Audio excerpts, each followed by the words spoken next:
ඔන්න ඕගොල්ලන් බලන් හිටිය නේද මෙන්න මේ ප්ලේන් එක හදන්නේ කොහොමද කියලා ඉගෙන ගන්න. මේ ප්ලේන් එක හදන විදිහ තමයි දදෝර මම පෙන්වන්න යන්නේ. හරි මේ තියෙන ප්ලෑන් එකේදී ඕගොල්ලන් ටිකක් ලොකු එයාක්‍රාෆ්ට් එකක් හදනවා නම් මත තියාගන්න.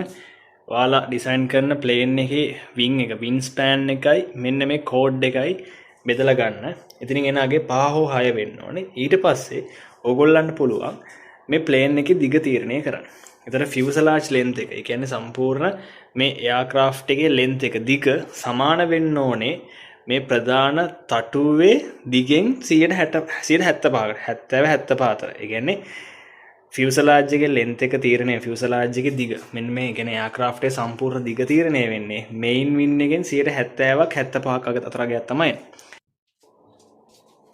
දැන් අපි අර මම දුන්න ප්ලෑන් එකට අනුව KT බෝඩ් එක කපාගමු. දැන් KT බෝඩ් එක ගැන චුට්ටක් කියන්න ඕනේ. KT බෝඩ් ඕගොල්ලන් සමහරට ඕගොල්ලන් හිතන්න නැති වෙන්න පුළුවන්.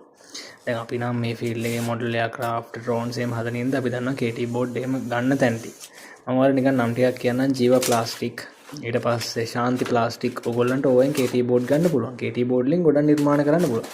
එහෙම නැත්නම් ඕගොල්ලන්ට හොඳම දේ තමයි ගන්න පුළුවන් KT බෝඩ් වෙනුවට අර කැම දාන පෙට්ටි තියෙන්නේ. මම මේ සයිඩ් එකෙන් දාන්න අන්නේ කැම දාන පෙට්ටිය ඕගොල්ලන්ට මේකට පාවිච්චි කරන්න පුළුවන්.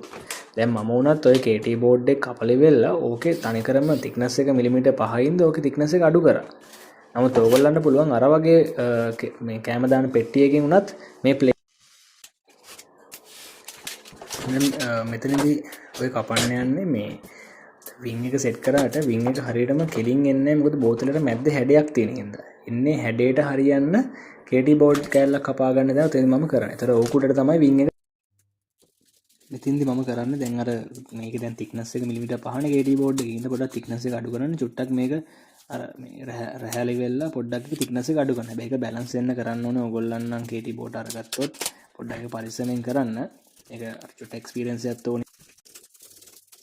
ඒ විදිහට මේන් වින් එකේ ඊටපස්සේ ස්ටේබලයිසර්ස් වල හැම එකම රැහැලි වෙලා ඒක thickness එක අඩු කරලා බර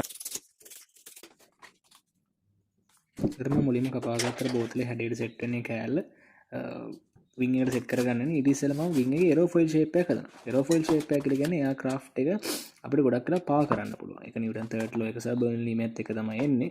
ඒතර ඒවා ගැන ඉගෙන ගන්න පුළුවන්. ඔයගොල්ලෝ අර ගෲප් එකට ඇඩ් වෙලා මේ වීඩියෝස් ටික බලන්න. ඊට පස්සේ මේ ප්ලේන් එක හදන්න පටන් ගන්න. හරි දැන් ඔන්න ඔය විදිහට මම එරෝෆොයිල් ෂේප්